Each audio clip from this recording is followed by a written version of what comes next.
సుమన్ టీవీలో మీ business promotions కోసం ఈ కింది నెంబర్ను సంప్రదించగలరు.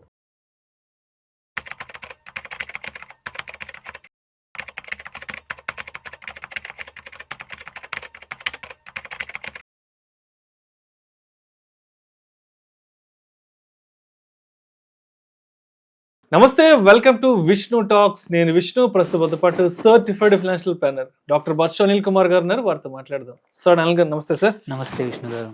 Sir welcome to Vishnu talks. Thank you అండి. చెప్పండి అనిల్ గారు, మా టీం కొన్ని క్వశ్చన్ నాకు ఫార్వర్డ్ చేస్తారు, ఒకసారి మీతో షేర్ చేసుకుంటాను. తప్పకుండా.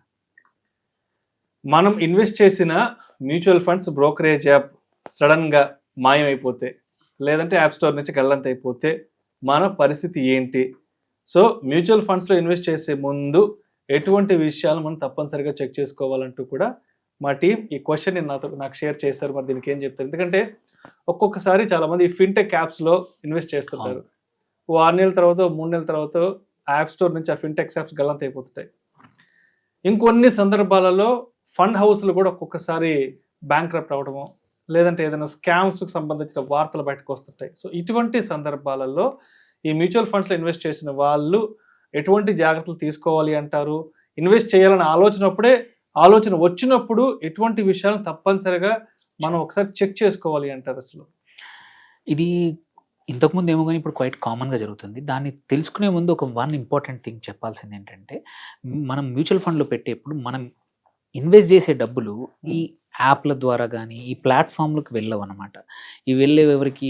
మ్యూచువల్ ఫండ్ ఏఎంసీ అంటాం, యాసెట్ మేనేజ్మెంట్ కంపెనీస్, వాటికి వెళ్తాయి. హెచ్డిఎఫ్సి ఏఎంసీ, ఐసిఐసి, అట్లా మన దగ్గర నియర్లీ 50 ఏఎంసీలు ఉన్నాయి. వాటికి డబ్బులు వెళ్తాయి.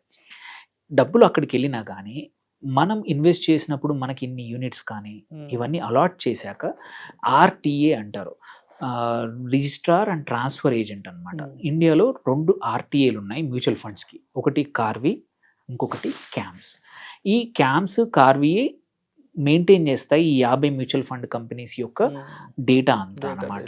సో ఫస్ట్ థింగ్ ఏంటంటే, యూజువల్లీ ఈ యాప్లు ఏవైతే ఉన్నాయి, దేని ద్వారా అయితే చేసామో అవి మార్కెట్ ప్లేస్లోంచి వెళ్ళిపోతే అవుట్ ఆఫ్ బిజినెస్ అయినా, అదే కాదు, ఇంకో సిచ్యువేషన్ కూడా ఉంది. ఒక డిస్ట్రిబ్యూటర్ దగ్గర మనం ద్వారా కొన్నాము, ఒక అడ్వైజర్ ద్వారా కొన్నాము, మ్యూచువల్ ఫండ్స్ ఇన్వెస్ట్ చేసాము. అతను ఇప్పుడు ఊరు మారిపోయాడు, అతనికి ఏమైనా అయిందో, ఆయన బిజినెస్ క్లోజ్ చేస్తే నా పరిస్థితి ఏంటి అనే భయం కూడా ఉంటుంది. 2 సేమ్ సిచ్యువేషనే.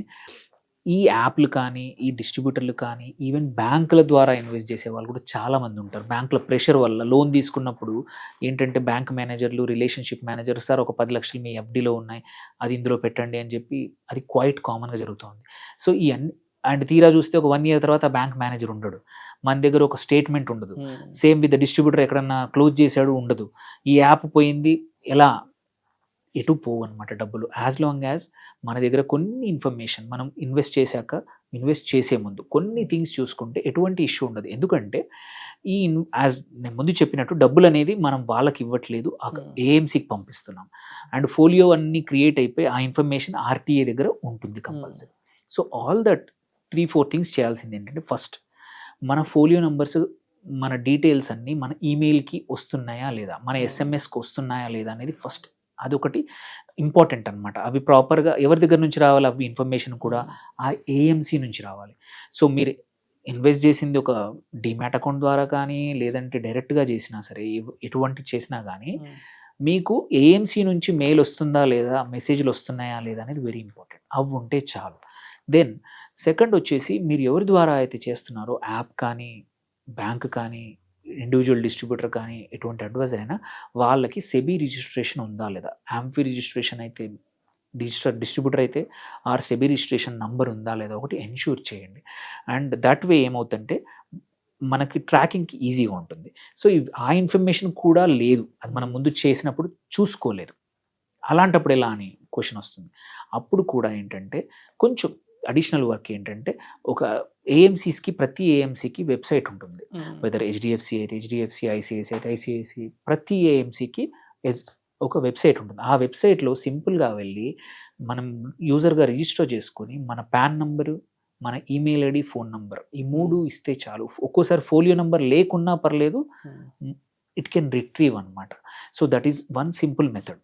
కాకపోతే ఏంటంటే మీరు 4-5 చోట్ల చేసినప్పుడు మాత్రం 4-5 ఏఎంసీ వెబ్సైట్లకు వెళ్ళాల్సి వస్తుంది. ఇది ఫస్ట్ మెథడ్లో. అలా కాదు, నాకు చాలా చోట్ల చేశాను ఎక్కడో తెలీదు, 4 చోట్ల టైం పడుతుంది అనుకుంటే వెరీ సింపుల్. నేను చెప్పాను ఆర్టీఏ అన్నాను, 2 ఉన్నాయి. ఒకటి క్యాంప్స్, ఒకటి కార్వి. క్యాంప్స్ కోసం మై క్యాంప్స్ అనే యాప్ ఉంది. జస్ట్ అది డౌన్లోడ్ చేసేసుకొని అందులో కూడా రిజిస్టర్ చేసుకునేప్పుడు మన పాన్ నెంబరు, మన email ID, phone number which are identifiers, unique identifiers అనమాట. అవి ఇస్తే మన ఈ పాన్ నెంబర్ ట్రాక్ అయ్యి ఉన్న ఎక్కడ ఇన్వెస్ట్మెంట్లు అయినా సరే, ఎవరి ద్వారా పెట్టినా సరే, 10 మంది డిస్ట్రిబ్యూటర్ల ద్వారా, 10 మంది యాప్ల ద్వారా, 10 మంది ఈవెన్ ఎటువంటి ఇన్వెస్ట్మెంట్లైనా ఒకే చోట కనబడతాయి అన్నమాట. సో మీరు మర్చిపోయినా, ఎక్కడ మీకు ఇన్ఫర్మేషన్ లేకపోయినా అంత ఫోలియో డీటెయిల్స్ అన్ని మ్యాప్ అయిపోతాయి ఆ పాన్ నెంబర్కి సంబంధించిన వాటికి. దెన్ సేమ్ మై క్యాంప్స్ ఏదైతే క్యాంప్స్ కింద ఉన్న 25 మ్యూచువల్ ఫండ్ కంపెనీస్కి, ఏఎంసీస్కి, మిగిలినవి కే ఫిన్టెక్ ఇన్వెస్టర్ యాప్ అని ఉంది. సో కే ఫిన్టెక్ ఇన్వెస్టర్ యాప్లో కూడా సేమ్ ప్రాసెస్. మీరు డౌన్లోడ్ చేసుకొని అందులో రిజిస్టర్ అయిపోయి మనం డీటెయిల్స్ ఇవ్వాల్సిన పాన్ అయితే మన నంబర్ మారదు, ఫోన్ నంబర్, ఈమెయిల్ ఐడి అయితే మారదు. ఈ 3 ఇస్తే చాలు, మీకు ఎక్కడ ఇన్ఫర్మేషన్ ఉన్నా మొత్తం ఒక చోట పుల్ అవుతుంది. ఇంకోటి థర్డ్ కూడా ఉంది, సిఏఎస్ అంటాము, మన కన్సాలిడేటెడ్ అకౌంట్ స్టేట్మెంట్ అనమాట. అది కూడా డౌన్లోడ్ చేసుకునే ఆప్షన్ మ్యూచువల్ ఫండ్ కంపెనీస్ ఒకే చోట, ఈవెన్ నువ్వు క్యాంప్స్లోకి వెళ్ళి కూడా కార్వీ దగ్గర ఉన్నవి అన్ని చోట ఒకే చోట సిఏఎస్ తీసుకోవచ్చు. దీంతో అడ్వాంటేజ్ ఏంటంటే ఎన్ని రకాలుగా ఇన్వెస్ట్ చేసినా సరే, ఎన్ని చోట్ల ఇన్వెస్ట్ చేసినా సరే, కొద్దిమంది ఏంటి ముంబైలో పనిచేసినప్పుడు అక్కడ డిస్ట్రిబ్యూటర్ తోటో అక్కడ బ్యాంక్తో ఇన్వెస్ట్ చేసి ఉంటారు, హైదరాబాద్ షిఫ్ట్ అయ్యారు, అదొక 5 years అయి ఉంటుంది, వాళ్ళకి ఆ నంబర్, ఫోన్ నెంబర్స్ లేవు, ఆ డిస్ట్రిబ్యూటర్ కానీ ఆ యాప్ నెంబర్ కానీ లేదు, ఇక్కడికి వచ్చాక ఇంకొకరితో చేశారు, ఇక్కడ నుంచి బెంగళూరు వెళ్ళారు, అక్కడ చేశారు. సో అలాంటి వాళ్ళకు కూడా ఈ సిచ్యువేషన్ వర్తిస్తుంది అనమాట.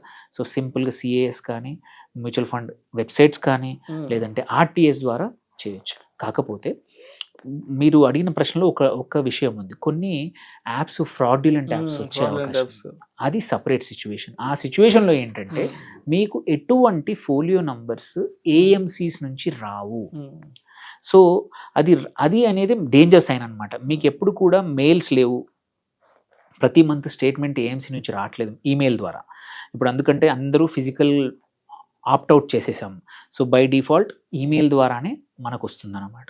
సో మనకి ఈమెయిల్ ద్వారా ఎటువంటి మెసేజెస్ ఆ ఏఎంసీ కంపెనీ నుంచి, మ్యూచువల్ ఫండ్ కంపెనీ నుంచి రావట్లేదు అంటే మోస్ట్ ప్రాబబ్లీ మనం ఇన్వెస్ట్ చేసినప్పుడు ఎటువంటి రాలేదు, ఓన్లీ యాప్ నుంచే ఒక నోటిఫికేషన్ వచ్చింది, మోస్ట్ ప్రాబబ్లీ అది ఫ్రాడ్యులెంట్ అయ్యే అవకాశాలు ఎక్కువగా ఉన్నాయి. సో అందుకే రికార్డ్స్ లేకపోయినా భయపడాల్సిన అవసరం లేదు. మీరు మీ ఇన్వెస్ట్మెంట్స్ని ట్రాక్ చేయొచ్చు అండ్ పుల్ అవుట్ చేయొచ్చు. ఇన్ఫర్మేషన్ చేశాక మళ్ళీ అక్కడ నుంచి ఈవెన్ ఈ యాప్స్ నేనైతే ఏదైతే చెప్పానో ఏఎంసీ వెబ్సైట్లో కానీ, ఆర్టీఏ వెబ్సైట్లో కానీ, వీటి ద్వారా కూడా ట్రాన్సాక్షన్స్ చేయొచ్చు, విత్డ్రావల్ చేసుకోవచ్చు, అడిషనల్ ఇన్వెస్ట్మెంట్ చేయొచ్చు.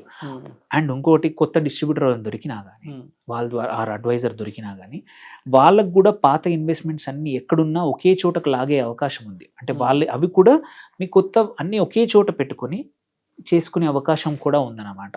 మనం ఒక సిగ్నేచర్ ఇస్తే చాలు, మీ దగ్గర 10 మంది చోట ఉన్నాయి, 10 బ్యాంకుల ద్వారా ఉన్నాయి కూడా, కొత్త ఒకే చోట, ఒకే యాప్లో, ఒకే వెబ్సైట్లో ట్రాక్ చేసుకునే అవకాశాలు చాలా సింపుల్గా ఉన్నాయి.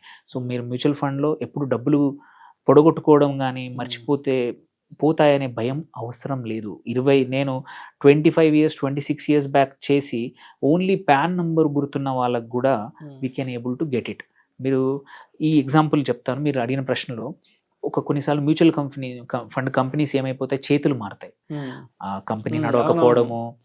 కానీ ఎప్పుడు చేసినా ఎటువంటి జరిగినా మన డబ్బులకు ఎటువంటి ఇష్యూ ఉండదు. ఎందుకంటే ఆ స్కీమ్ని ఇంకొక మ్యూచువల్ ఫండ్ కంపెనీకి అమ్మేస్తారు. రీసెంట్ ఎగ్జాంపుల్ తీసుకుంటే ఎల్ఎన్టీ మ్యూచువల్ ఫండ్ ఉండింది, అది హెచ్ఎస్బిసి వాళ్ళు కొనేశారు. హెచ్ఎస్బిసి ఇప్పుడు మన పాత ఎల్ఎన్టీ స్కీమ్లన్నీ కూడా హెచ్ఎస్బిసిగా మారాయి. సో అట్లా చాలా కంపెనీస్ అమ్మడం, కొనడం జరుగుతుంది. బట్ మీ ఫండ్స్ 20 ఏళ్ళ బ్యాక్ అయినా సరే, యాజ్ లాంగ్ యాజ్ మీ పాన్ నంబరు, ఆ కంపెనీ పేరు ఉందంటే మనం ఈజీలీ ట్రాక్ చేయొచ్చు. ఓకే, ఈ కంపెనీ కొనింది. కొన్నిసార్లు అయితే 3-4 సార్లు చేతులు మారింది. ఇప్పుడు హెచ్డిఎఫ్సి ఏదైతుందో 3-4 చేతులు మారాక ఇప్పుడు హెచ్డిఎఫ్సిలో మర్జ్ అయినాయి, అన్నీ ఉన్నాయి. Still we can track it. Recently కూడా 25-26 ఏళ్ళ సంవత్సరాలకు సంబంధించిన ఫోలియోస్ కూడా సింపుల్గా ఏ కంపెనీ కొనింది, ఏ ఫండ్ ఎలా మారిపోయిందని జస్ట్ ట్రాక్ చేస్తే ఈజీలీ ఇన్ఫర్మేషన్ వచ్చేసింది.